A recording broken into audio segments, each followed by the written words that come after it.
Sometimes it's hidden, sometimes it's right in front of our faces. My soul is screaming out to put aside money and material possessions and save as many as you can.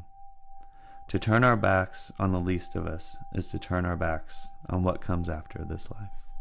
Hello, my name is Brian Best, and thank you for taking the time to watch this video. Hopefully it'll open your hearts, and if you're willing and able, you can make a donation to a great cause. Now, this GoFundMe is listed as a personal GoFundMe, but that's not really what this is about. What this really is the ground floor of what I believe is going to be a very crucial and integral part of our community as a nonprofit organization whose goal is to provide either emergency or transitional shelter for the homeless community in our area, as well as to provide either supplemental or possibly even inpatient treatment for those struggling with addiction, and there may be aspects into depression and mental health as well. Now, that's all future goals. However, right now there is a critical need in this area, and that is to help the homeless. So what I have personally been doing for the past couple of months has been building relationships, trust, and even some friendships with some of the homeless people in our community. I've been out 2 times and done barbecues with them. I check on as many people as I can several times a week. We have one central location in Central Park at the Pavilion. And it's also kind of where others filter through. If you think about it, the homeless try to stay hidden because they don't have much and they don't have any way to protect what they do have, so they're pretty vulnerable. I've also gotten a pretty good level of support through the community. I just put on Facebook about a week ago that I needed some material supplies to start making beds, and immediately got a response, and we've made 2 beds and 2 pillows so far. So that's all going really well, and that actually provides us with something to kind of look forward to. If we do get something started for emergency shelter, we can go ahead and have beds ready, and it doesn't cost very much money. Also, that's a skill that we can teach some of these people. If they're not ready to get off the streets, well, at least we can make them a little more comfortable. And if it's a skill that they can use and get them to start working and focusing and get their mind going in a positive direction, maybe other good things could happen. So I may have forgotten to say where we are. This is Hannibal, Missouri. It's America's hometown.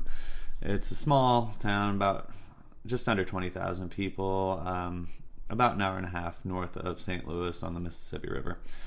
So, like I said, I've worked with about 10 homeless in the area, and I've asked them what they think the total number is, and I've heard reports of 30 or more in the area.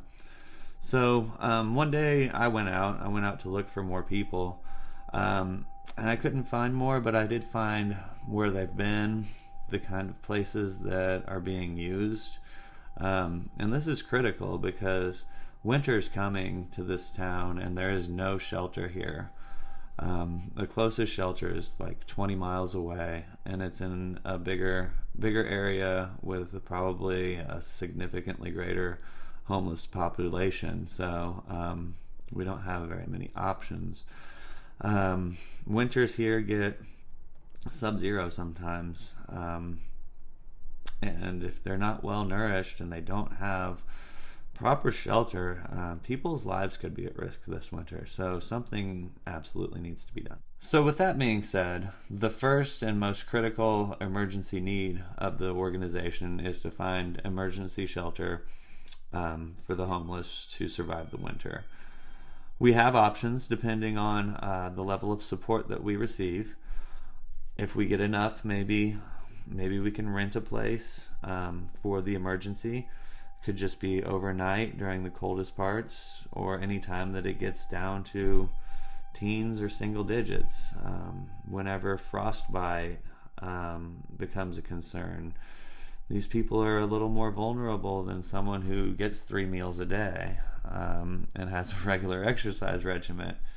They don't move around a lot because they don't have a lot of places to go, so their blood's not flowing. So, um, if we get a big level of support, a lot, we could possibly buy something or look into building for long-term needs of the organization. So, whatever you're willing and able to donate will be much appreciated and is going to fully go to this cause. Regardless of the outcome, I'm sticking with these people throughout the winter. I've quit my 9 to 5 job, and this is my full-time job now. And my clients don't have any money. So I'm throwing my heart, my soul, my body, my mind, my entire everything into this, because I believe that this is my purpose and this is my vision. Again, I sincerely appreciate any donation that you're able to make.